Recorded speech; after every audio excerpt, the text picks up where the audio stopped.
Good morning students. Hope you all are fine and safe. In the previous class we had studied about different kinds of environmental issues and its solutions. Now we are going to learn the last unit, economic botany. It has two chapters. Chapter 9, plant breeding. Chapter 10, economic uses of plants.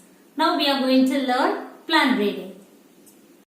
Economic botany is a study of the relationship between people and economically important plants.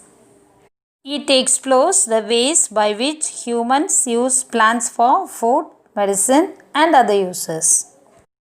Before learning plant breeding techniques, we must know the relationship between humans and plants.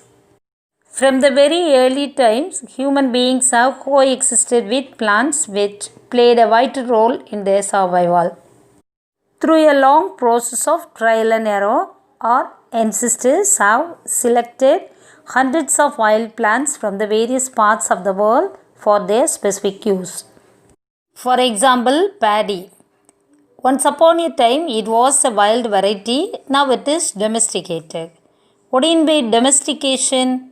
Domestication is the process of bringing a plant species under the control of humans and gradually changing it through careful selection, genetic alternation, and handling so that it is more useful to people. The domesticated species are renewable sources that have provided food and other benefits to humans. Some possible changes can be done in the plant species due to domestication. They are adaptation to a greater diversity of environment and geographical range. Such plants may have uniform flowering and fruiting, lack of scattering of seeds, increased size of fruits and seeds, change from a perennial to annual habit. If it is an annual plant, within a year it will give vegetative as well as reproductive growth, then it will die. So by planting new crop in the same field, every year we can get yield. Yes? Increased yield, increased resistance for disease and pest, developing seedless, that is parthenocarpic fruit, enhancing color, appearance and nutritional composition. In short, the domesticated plants have desirable characters. Origin of agriculture. Archaeological evidence for earliest record of agriculture is found in the Fertile Crescent region in and around Tigris and Euphrates river valleys approximately about 12,000 years ago. The earlier Greek and Roman naturalists like Theophrastus, Dioscorides, Pliny the Elder, and Galen laid down the scientific foundation in understanding origin and domestication of cultivated plants. Students, who is Theophrastus? Father of botany. Yes? Organic agriculture or farming is an alternative agriculture system which originated early in the 20th century in reaction to rapidly changing farming practices. It is a production system that sustains the health and soil ecosystem and people. This organic agriculture can be facilitated by biofertilizers. What do you mean by biofertilizers? Fertilizers which are obtained from living sources. They are efficient in fixing nitrogen, solubilizing phosphate, and decomposing cellulose. They are designed to improve the soil fertility, plant growth, and also useful for growth of beneficial microorganisms in the soil. They are eco-friendly organic agro inputs and are more efficient and cost effective than chemical fertilizers.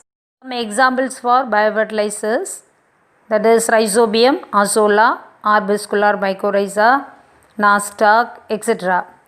Now we shall learn about Rhizobium. Actually, this Rhizobium is a bacteria which lives in the root nodules of leguminous plants. What do you mean by leguminous? All the bean, pea varieties are called leguminous plants. It has a capacity to fix the atmospheric nitrogen in the soil. This rhizobium is best suited for paddy field, which increase the yield by 15 to 40%. Next is Azolla.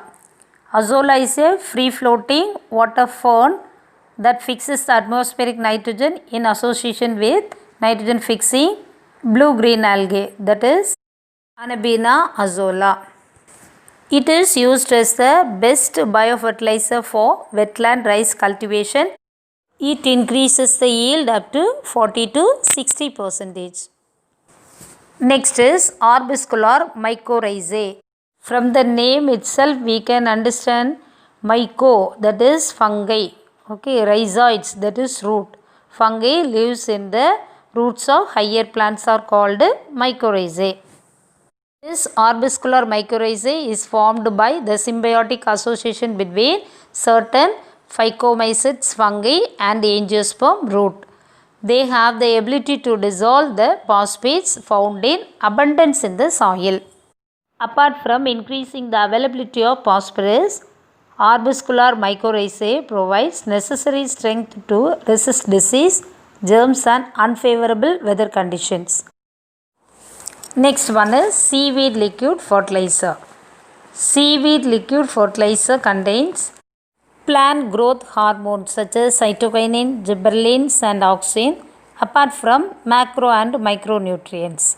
Most seaweed based fertilizers are made from kelp, that is brown algae, which grows to length of 150 meters.